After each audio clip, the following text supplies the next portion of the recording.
needed to ask a Canadian to do it. They're the only ones I trust these days. Hello, I'm Howard Phillips Lovecraft, and thank you so much for coming out today. No doubt many of you are surprised to see me walking and drawing breath. Believe me, you're no more surprised than I am. The simple truth of the matter is, I've been reanimated. But please, stay in your seats. There's no cause for alarm. I'm no ghoul or ghastly revenant. I'm not even something as tried and tiresome as a vampire. See? I hardly sparkle at all. No, I was brought back from the dead for one singular terrible purpose, and that is Canadian content entertainment. But I have done my best to escape that fate worse than death, as well as death itself.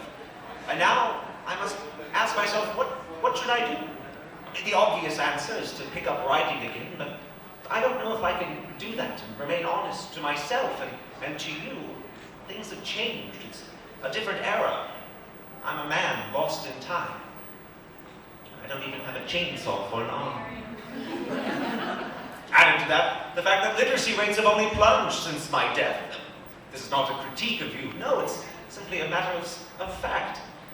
In my day, we had so fewer options than you have now. When I was alive, the choice was between reading books or watching candles slowly melt.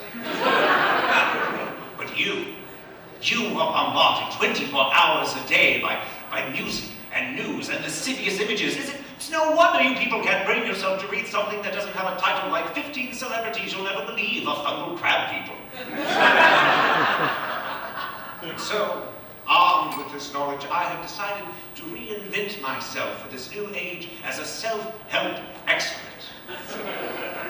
Think of me as a Swami of the strange, a guru of the grotesque, the dear Abby of the deeply disturbed.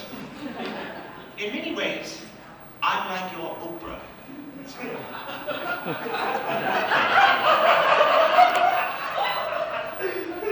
I have taken it upon myself to help you miserable people as best I can.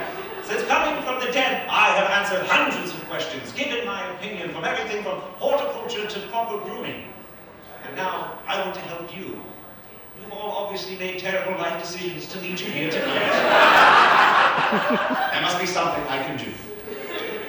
Now, I do know sometimes audiences can be shy, so I do have some prepared questions if you wish to stay silent, but given what I know of Portland, being demure is not one of your most well-known facts. But, so that I can break the ice and not put anyone on the spot, our first question will come from my pocket. Dear Mr. Lovecraft, my daughter is turning 13 and is interested in dating. What should I do? Now, I've mentioned before that I'm a writer of horror. I've had to delve into that darkest place inside myself to understand terror. So believe me when I tell you that nothing frightens me half so much as the idea of spending 5 consecutive minutes in the presence of an adolescent female. If I'm being completely honest, I would suggest you ship her off to some form of convent or finishing school. But I've been led to believe those are not nearly as popular today as they ought to be. So here is my suggestion. Turn this into an educational opportunity. Send her to the library. You people still have libraries, yes?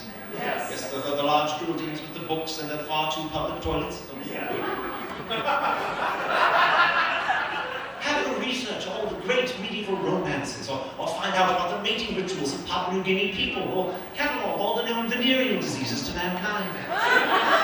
She will spend so much time in her research, she won't have any time left for romance.